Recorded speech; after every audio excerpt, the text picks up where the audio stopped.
Matindi ang naging plot twist ng mga lipatan ngayong 2024 season ng PVL. At highlight nga dito ang reunion ng dating UAAP stars mula sa rival teams na ngayon ay nagsama-sama na muli sa dalawang pro team. PLDT magiging bagong karibal ng Creamline, tuloy ang Ateneo Lasal rivalry sa PVL. BDL pang first 6 agad ng Creamline, labanan ng reunion. Pero bago yun mga ka-V-Heads, huwag kalimutang mag-subscribe at i-click ang notification bell para updated ka sa aking latest videos. Kahit wala na nga ang F2 Logistics sa PVL stage, tuloy na tuloy ang bardagulan ng mga Sebos at Lumots dahil sa namuong reunion sa mga koponan ng PLDT at Creamline. Matapos kasing mag-disband ng Cargo Movers, nagkalat ang kanilang mga players sa iba't ibang teams. Pero pinakaswerte dito ay ang PLDT High Speed Hitters. Sa PLDT nga napunta ang trio friendship ni Kim Kiana D, Majoy Baron at Kim Fajardo.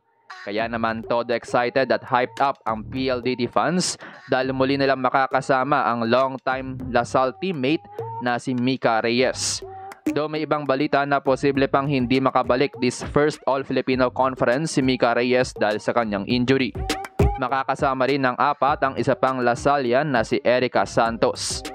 Anyway, napakagandang addition nga ni na KKD, Kaf at Majoy sa koponan dahil mas masosolidify ang opposite, middle at setting positions ng high-speed hitters.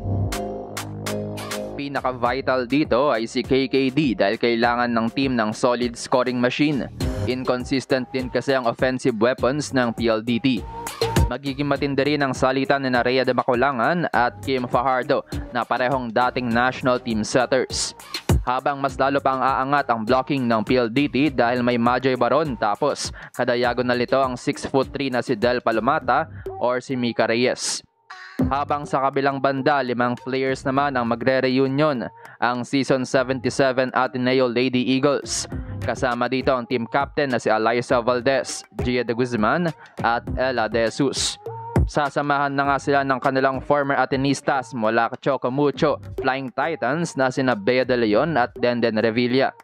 Do katulad ni Mika Reyes, absent din sa unang All-Filipino Conference si Gia de Guzman dahil naglalaro pa nga ito sa Japan V-League sa koponan ng Denso Aribis. Anyway, magandang replacement nga sina Denden at BDL sa big loss ng Creamline sa dalawa sa kanilang starters. Well, isa pa lang naman ang kumpirmado dito, ang paglipat ni sa Domingo sa Akari Chargers. Kahit papano nga hindi na rin mahihirapan kumonek si BDL sa koponan dahil sa kanyang former teammates, especially pagbalik ni Gia.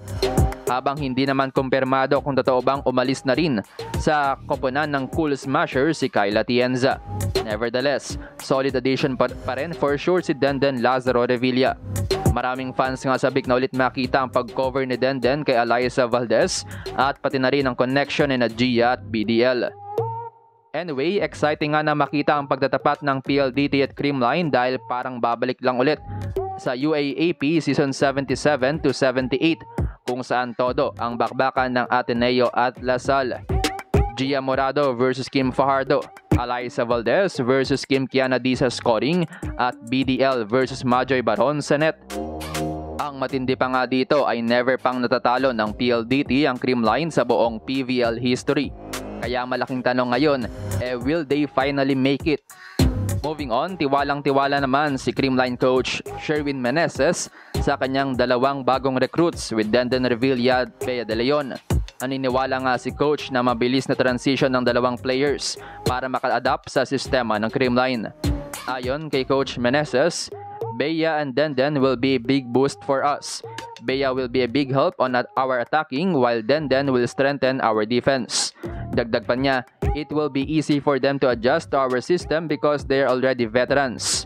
Inamin naman ni coach na nagmo-move on na ang team sa big loss nila kay Sed Domingo at sinabing hindi dapat i-compare si Sed kay BDL dahil magkaiba nga ang playing style ng dalawang players. Sinabi lang niya na malaking boost ang intensity at attitude ni Bea de Leon para sa team. May komento rin si coach sa connection ng former Ateneo players. Aniya, their experience and familiarity are already there, but we have to work on our system again and look for more improvements. Anyway, para naman kay BDL, bukod sa makakalaro niya na ang kanyang former Ateneo Seniors at bukod sa championships at podiums na pwede niyang makuha sa Creamline, isa pang pangarap ang matutupad para kay Bea De Leon.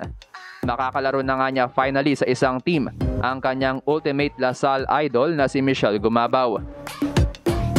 Nag-trending nga ulit ang dating fan picture ni BDL kay MG noong UAAP at ngayon ay makikita na nga natin sila sa isang court bilang teammates.